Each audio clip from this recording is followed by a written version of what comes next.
Morning Australia. Most Australians, they're winding down for Christmas and I'm turning up the heat. And I mean that in a positive way, because we're talking about Christmas time coming up. We're talking about people struggling every day to get their bills paid and wonder what they're going to do over Christmas because the building industry shuts down and there's no work and people don't know how to survive. It's a real hard one because the construction industry don't have holiday pay in Western Australia, so most of the guys live from week to week. So what are they going to do in that time, in that 4-week period that the building industry shuts down? It's a very hard issue that affects a lot of families, a lot of people.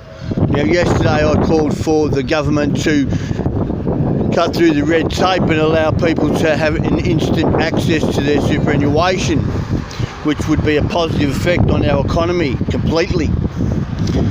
The other subject I would like to speak to you about is our banking sector. Now, the Commonwealth Bank was called the Commonwealth Bank of Australia. What happened to the word Australia? And when did that disappear from the Commonwealth Bank of Australia? And why did it disappear? Why was it removed? So there's some interesting questions to ask. Now, would you think that when a bank allowed the farmers to get loans and people to get big loans, that the bank would have had forced them to have an insurance, so if things went wrong, that their farms could still be paid? Wouldn't you think that that was the duty of care of a bank, or the obligation in relation to their code of conduct, to make sure that the loans were protected, that the clients that they were lending the money to were protected? That would be number one obligation. Now, for every bank that hasn't done that, they've breached their duty of care to their client, they've breached their code of conduct, and it's a criminal act that needs to be investigated by police as to why they didn't force or implement a law for each loan to be insured. Now, not just on the banks, but on people's homes. People have lost homes because they've lost their jobs and then they haven't been able to pay their mortgage. So why haven't the banks again implemented insurance for the loans? And the same as a car loan or any loan. All the banking sector, all the financial sector, it needs to be insured. So people that take loans out have got an insurance to cover the loan. So there's no excuses for a financial institution to seize the assets of the people that they are lending money to. And the economy flows on and things are right. Well, that hasn't happened.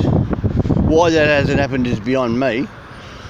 And then you have the other problem where the bank, the Commonwealth Bank especially, I went into Commonwealth Bank and I said, listen, if the tax department want to put a garnish out on my account, I said, with the fraudulent activity that's going on today, people pretending they're other people and fraud, I said, I'd like you to ask the tax department to identify themselves by showing you a copy of where they were actually put in the Gazette when the tax department started. Now, at first the Commonwealth Bank said, no, we can't do that, you have to talk to the tax department. And I said, well, hang on. And I said, I'm banking my money with you and I'd like you to put a note on my file that you have to prove that they are who they say they are. Well, finally the Commonwealth Bank did that.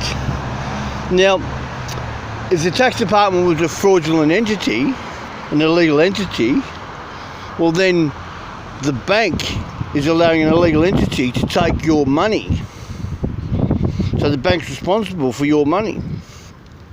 Now, finally the Commonwealth Bank, in its wisdom, decided that that's what they'll do. They'll put a note on my file, and that if the tax department wanted to take money from my account, that they had to prove their legitimacy. Now, I got a letter from the tax department saying, yes, Mr. LU, we are an illegal entity, but we're not doing anything illegal.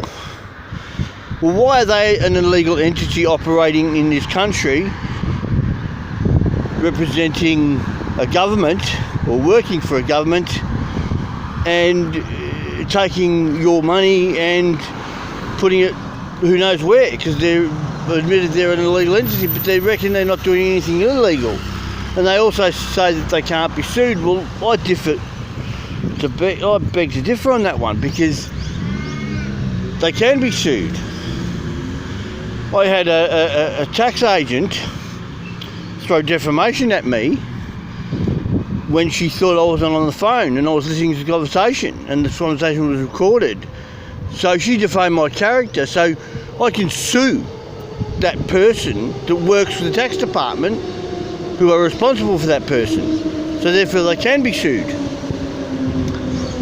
So why are we as Australians being taxed when we put money in our superannuation fund, which is taxed, and then when the tax department, when we want to get that money out, then the tax department taxes it again, so it's double taxed?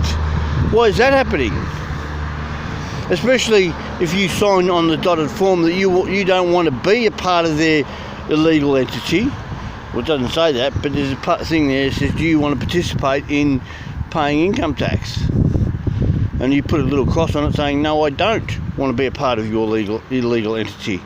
So then you don't have to be a part of the taxation system of Australia that works for a corporate that's involved in a corporation.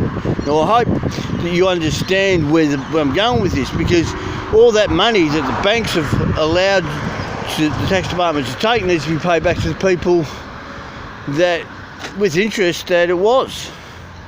Maybe that's why Commonwealth Bank's shutting its doors. Now, something to think about, Australia. Mr. Turnbull, I suggest you get some parties together and cut through some red tape in relation to super, and a little bit of a stimulus package and a little bit of boost to the economy, allowing Australians to have access to certain amounts of super that are going to push our economy into a very positive area over Christmas, wouldn't you? So, get value, signing off, see you in the next one.